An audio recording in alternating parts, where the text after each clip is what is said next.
Hello guys and welcome back to my channel. With the global release of Last Sword just around the corner, now is the perfect time to go over a full beginner's guide. If you're a brand new player or just interested to try this game out, this video will walk you through everything you need to know, plus some tips and tricks to make your journey a lot smoother. So without further ado, let's get started. If you never heard of this game before, Last Sword is an idle RPG waifu collector. The character designs are absolutely stunning and the ultimate skill animations feels like something straight out of Epic 7, just with a small twist. You don't fully control your characters, but don't let that fool you. There's a solid layer of strategy in team buildings and progression that makes this game way more engaging than most idle titles. The main gameplay revolves around the adventure mode, basically the story. It comes in 3 difficulties: easy, normal, and hard. Make sure you're progressing through the story as soon as possible. It gives you a ton of gear, resources, and gems for clearing stages, and you'll need a lot of that to build your teams. Aside from the story, there's a bunch of modes to keep you busy. You've got your daily boss raids and PvP system, but don't worry, it's not a hardcore pay to win mode. You don't lose anything if someone beats your defense team. You just have to climb the ranks as fast as possible for the highest rewards. You can do that by attacking weak opponents. Just don't forget to set one of your weakest units as your defense team, and you'll help other players climb faster too. Besides the seasonal rewards, PvP offers weekly rewards too, so make sure to claim those, especially on Saturdays before the weekly reset. Then there's a roguelike mode you can run weekly. After your first clear, you can sweep it for rewards, and these rewards include materials to upgrade your town or village, which actually gives your characters a permanent stat boost. It's a chill mode with a real long-term value, so don't forget about it. There's also a 2 one-time clear towers. Always tackle them if you're stuck in story. They give out a ridiculous amount of XP, books, gear, gems, and even summons sometimes, and they're really good weapons. Now, one of the most important modes and I often forget about is Reincarnation. It's basically an endgame mode that requires 2 full teams. Even if you just do the bare minimum, you can get great rewards like gems and special constellation stones. You can use these stones to boost your overall stats and help you reach higher damage scores. This is my second account, and if I hadn't skipped it so much, I'd probably be at level 100 by now and hitting the 300k damage results consistently. Another important feature is the cooperate boss, where you team up with random players to take down a big dragon. And don't forget to join guilds as soon as you can. It's absolutely essential. Guilds give you buffs, and without them, progressing becomes painfully slow. You should join an active one for the best benefits. Speaking of buff, use food. Usually food buffs are useless in most games, but in Last Sword they're really important. Many story stages and tower levels are balanced around you using food, and it can be the difference between clearing the stage or not, so don't sleep on it. There's also a guild wars mode where your guild is ranked against others, and you get rewards based on both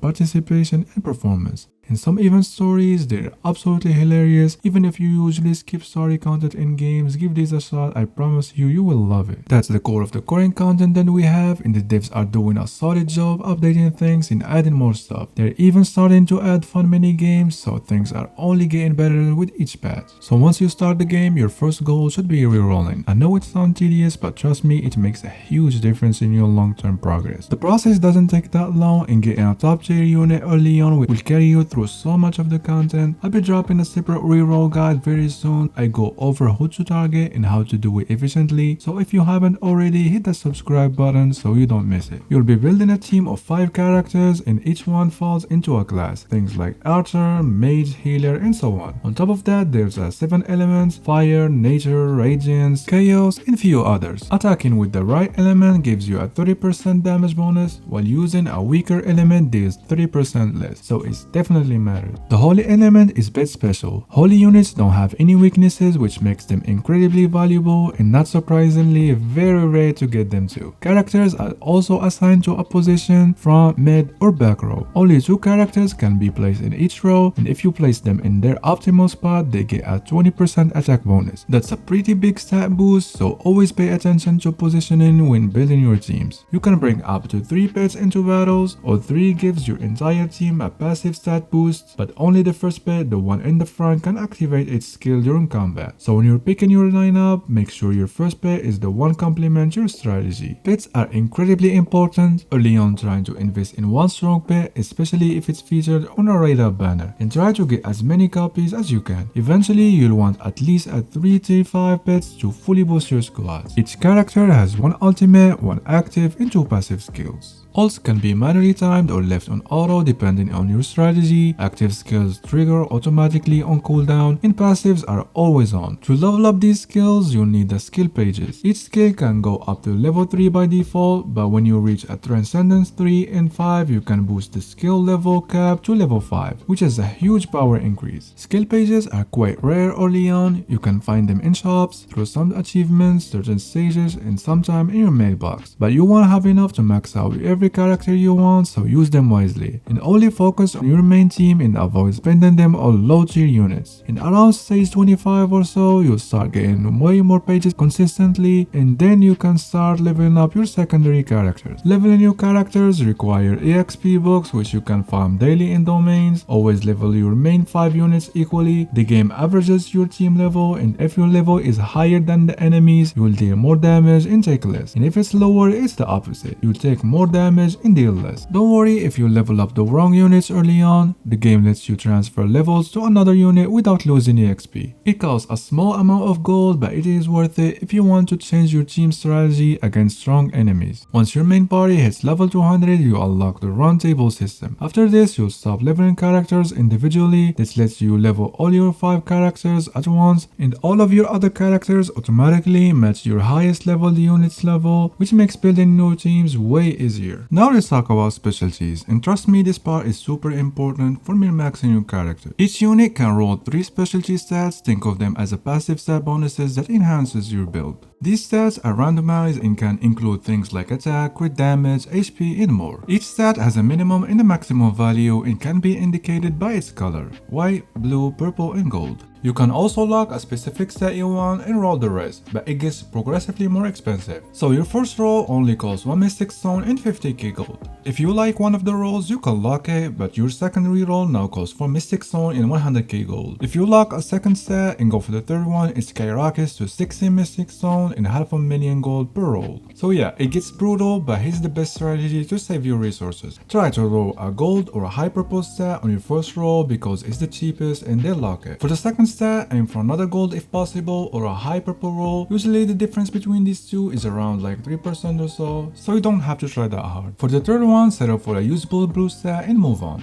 Don't chase triple gold unless you're a whale. So here's a really cool tip. If you roll an amazing stats on a character who can't use them, like double crit damage on a healer or so, you can transfer those specialties to a different characters using gems. So don't throw away a good roll just because it doesn't fit that unit. Now let's talk about dupes. In Last Sword, each character has a 5 Transcendence levels. Every duplicate unlocks a new Transcendence stage, which gives a stat boost. And at T3 and T5, you also get extra skill levels added. Now here's where things get interesting. Before committing a dupe to a Transcendence level, the games give you an option to turn that dupe into a resonance card. Resonance cards are powerful because they can be equipped on other characters, not just the one they came from. These cards offer 2 stat bonuses and an active skill. But not all the cards are worth getting. Some are just bad. So if you're not sure what to do, it's usually best to check community guides or my character breakdowns. If it's a strong unit and the card is solid, grabbing the card first might be the better move. But if the card is underwhelming compared to other options, you should go for Transcendence first. I'll link a tier list down below, so make sure to check it out. Now let's cover 2 of the most important systems for powering up your entire account: Chaos Cube and Relics. Starting with Chaos Cubes, there are 3 types: blue, purple, and gold. And each type boosts your character's attack, defense, and HP. You get these cubes by dismantling gear of the same color. So blue gear gives blue cubes, purple gives purple, and so on. I already made a full guide on how to farm cubes efficiently in details, but here's the TLDR. Spend your compasses and your daily 5 minutes in low level Stonehenge stages to mass farm gear. These stages drop a ton of basic gear, but you can quickly dismantle them for cubes. The idea here, the faster you collect and dismantle drops, the faster you upgrade your cubes. And those stats bonuses apply globally, making your entire roster stronger each time. Also, you should save your boss summon tickets and use them only on the highest tier Stonehenge level you've unlocked. That's where the best gear drops for you to use on your main party. Now let's move on to Relics, another deep system that plays a huge role in long-term progression. We have 3 types of Relics. Holy Grail boosts attack, HP, defense, and crit damage. Holy Lance boosts your attack. Holy Scabbard boosts max defenses. Relics have 4 substats and upgrading them works in cycle. Each upgrade level 1 stat. Completing one upgrade cycle increases increases the material cost for your next cycle, while it also gives you increased stat bonuses in return, making it crucial to use your resources wisely. Like Chaos Cubes, you'll need Relic Powder to upgrade them, and you can get that by dismantling gear or buying it from the shop. Now what's the best upgrade order? Start with the Holy Grail, since HP and defense are harder to get from other sources. Once you complete a cycle, do one more upgrade to get attack stat from your next cycle to boost your damage output. Then move to Holy Lands for more offensive stats, and then Scabbers come last, since you already have a lot of defense from your Holy Grail and growth points. Oh yeah, speaking of growth points, every time you level your account, you get points to spend on 4 categories: attack, defense, HP, and boss attack. And here's my advice: max defense first, then invest into attack. I made a mistake of going full attack early on, and trust me, your team will get destroyed by the weakest mob, let alone elites, even if you use into healers. Once attack is set, choose between HP or boss attack depending on your team. If your frontline DPS or tanks like Galahad, Lancelot, or Lua are struggling, go for HP. If you're stable and team can survive easily but you're lacking a bit of damage, go for boss attack. Don't worry if you mess up, you can always use gems to reset your points and reassign them based on your account's needs. Now back to relics, and here's how to balance them. Since you'll be getting a ton of defense already, over investing into Scabbard will just oversaturate your tankiness. You will survive in story stages, but you won't do enough damage in time. So the best strategy is one full cycle in Holy Grail, then level it one more time for one more attack increase, switch to Holy Lance, do full cycle, rotate back to Grail, and repeat this once or twice. After that, add Scabbard, just one cycle to round your stats. Your ideal setups depends on your characters and builds, but something like 2 to 3 levels in Grail, 2 in Lance, and 1 in Scabbard is a great balance. Now let's wrap this up by going over what you should buy in each shop so you don't waste your resources. Starting with the exchange shop, after collecting your free gems from your daily, weekly, and monthly rewards, this should be your first stop. Every day you should buy the boss summon tickets using gold, as well the purple and gold domain tickets for XP and gold farming. Don't forget the scroll boxes and compass items. This extend your Stonehenge runs, and it's essential for farming gear to dismantle. If you still have gold left, you can pick some EXP books to help level your characters faster. Moving on to the raid shop, you earn this currency by doing boss raids. First, you should always buy the fairy coins. These can be donated to your guild to help level it up, which gives you nice returns in rewards. You should also grab more boss summon tickets, and early on it's smart to buy skill pages since you need a ton of them to raise your characters. But after a month or so, you probably have more than enough and it's safe to stop buying them. Later, your focus should shift to items like refining stones and mystic stones. Just make sure you have enough for the weekly stat reroll tickets, and if you got a good stockpile of the raid coins, feel free to buy some summon tickets. Those are great source for getting purple stones. As for the guild shop, it's pretty simple. Buy the boss summon tickets in the 2 daily boxes every day without fail. Just make sure you grab the monthly tickets too. For weekly items, just pick what your accounts need the most at the moment. Personally, I avoid buying mystic stones here unless I already grabbed everything else. Usually, I just focus on grabbing boss raid tickets and prep for the next month's summons, and then I dump everything else on souls. In PvP shop, you'll want to buy everything except the XP books and skill pages. They're overpriced here. That said, if you have a ton of PvP currency and you're desperate, it's fine to grab them, but otherwise skip them. When it comes to the soul shop, make sure you prioritize the selection and the standard summon tickets. Soul stones are rare and essential to level your resonance cards. Personally, I always buy the top 4 items first, then I check if I can afford the next month's options. If I can't, then I just go for the rest. If you're aware, you can just go ahead and buy everything. No limits for you. Now for the miniature shop, this one is more for spenders, but if you are free to play or a low spender, you can still get a value out of it. Focus on buying the cheap monthly selection card and gold stones, so you can use them in the soul shop and get tickets. And whatever you do, don't waste your currency on Elizabeth. She's honestly not worth it. And lastly, the event shop. During events, make sure you buy the roulette tickets and boss raid tickets daily, and if it's available, also grab the 2 events tickets that you can buy with gold. Though for some reason, the devs sometimes remove them. Once you've got the essentials, spend the rest of your points on XP and gold boxes. Any leftover currency can go into relic powder or XP books, depending on what you need the most at that time. And that's it. Everything you need to start your journey strong at Lost Sword. I tried to make this guide short, helpful, and packed with everything important so you can avoid mistakes I made when starting out. If this video helps you out, please consider leaving a like and maybe subscribe for more guides. I've got character builds, reroll tips, team comps, and a lot more in the way.